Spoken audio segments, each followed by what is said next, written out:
Shalom Bapak Ibu yang dikasih oleh Tuhan, ini adalah video yang nomor 2. Subtemanya cara memperoleh karunia-karunia Roh Kudus. Bapak Ibu, kita akan baca lebih dulu dari 1 Korintus pasal 14 ayat 1 sampai dengan ayat yang ke-7. Kejarlah kasih itu dan usahakanlah dirimu memperoleh karunia-karunia roh, terutama karunia untuk bernubuat. Siapa yang berkata-kata dengan bahasa roh, tidak berkata-kata kepada manusia, tetapi kepada Allah. Sebab tidak ada seorang pun yang mengerti bahasanya oleh roh, ia mengucapkan hal-hal yang rahasia. Tetapi siapa yang bernubuat, ia berkata-kata kepada manusia. Ia membangun, menasehati, dan menghibur. Siapa yang berkata-kata dengan bahasa roh, ia membangun dirinya sendiri. Tetapi siapa yang bernubuat, ia membangun jemaat. Aku suka supaya kamu semua berkata-kata dengan bahasa roh.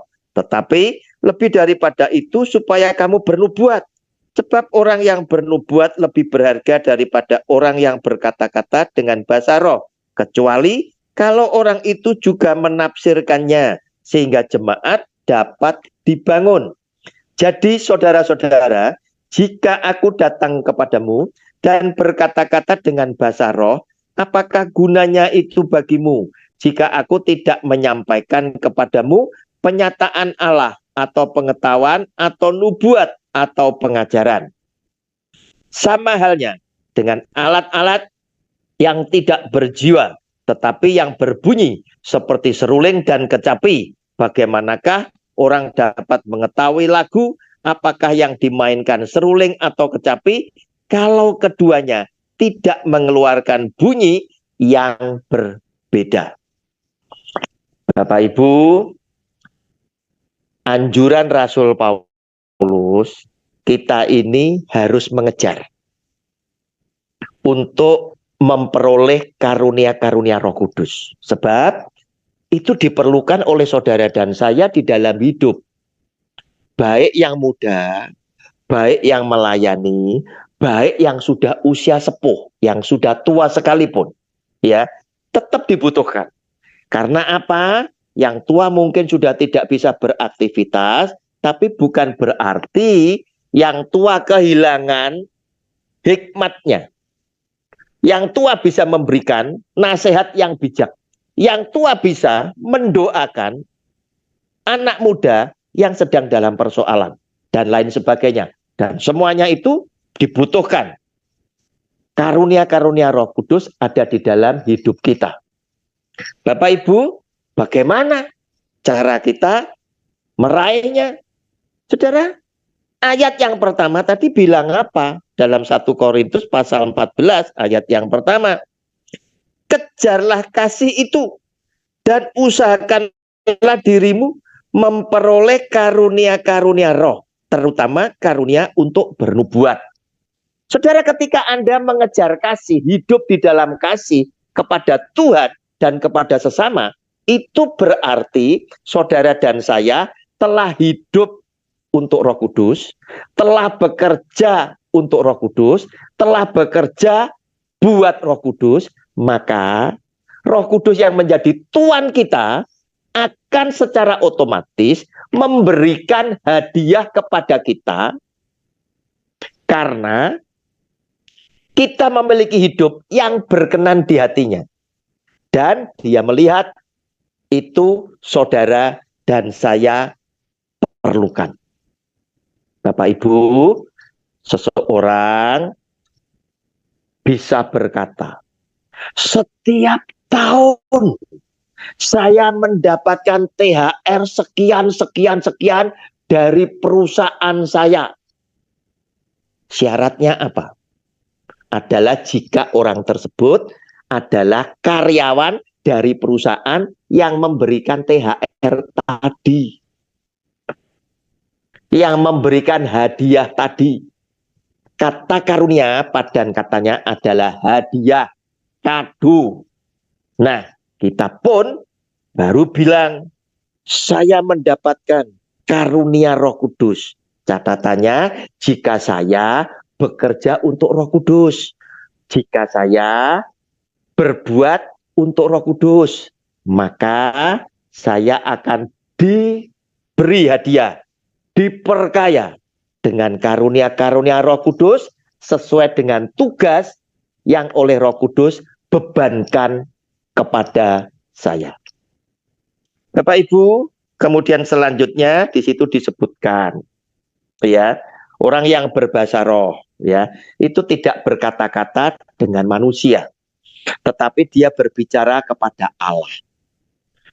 Bapak Ibu, Rasul Paulus bilang, ya, rating daripada bahasa roh tidak lebih tinggi daripada yang bernubuat.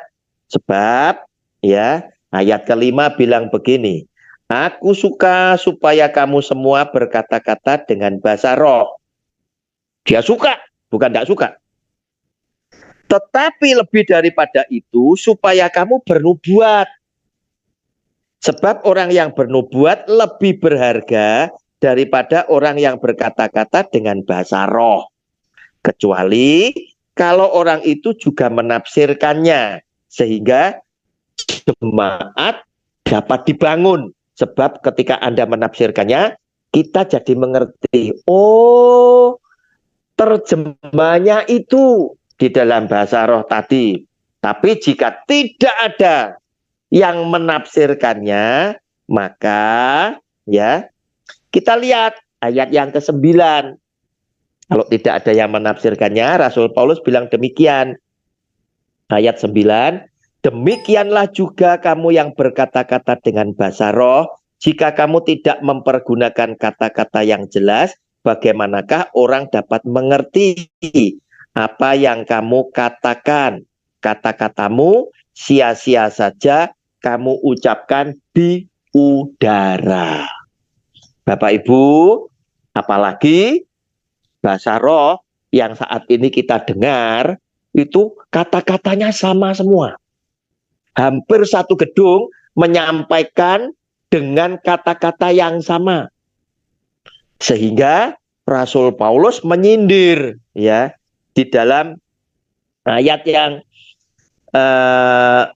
yang ke-7, dia bilang, sama halnya dengan alat-alat yang tidak berjiwa, tetapi yang berbunyi seperti seruling dan kecapi. Bagaimanakah orang dapat mengetahui lagu apakah yang dimainkan, seruling atau kecapi, kalau keduanya tidak mengeluarkan bunyi yang berbeda? Nah, Bapak Ibu, alat musik yang tidak berjiwa, seruling dan kecapi aja, itu menghasilkan suara yang tidak sama. Aneh, maksudnya Rasul Paulus. Masa satu gedung ini tadi kata-katanya sama? Nah, sehingga dengan demikian kita mesti jujur, ya. Jika Anda tidak hidup dalam kasih, dalam kebenaran, pastilah apa yang Anda katakan bukan karunia berbahasa roh yang asli. Sebab siapa orang yang bisa mendapatkan karunia Roh Kudus adalah orang yang hidup kasih kepada Tuhan, hidup kasih kepada sesamanya, sehingga dengan demikian menunjukkan bahwa Anda dan saya sudah bekerja untuk Roh Kudus. Roh Kudus menjadi Tuan dan Tuhan atas hidup kita, sehingga oleh karena perkenan dia berkenan memberkati kita dengan hadiah, yaitu berupa karunia Roh Kudus. Tuhan Yesus memberkati kita semuanya. Amin.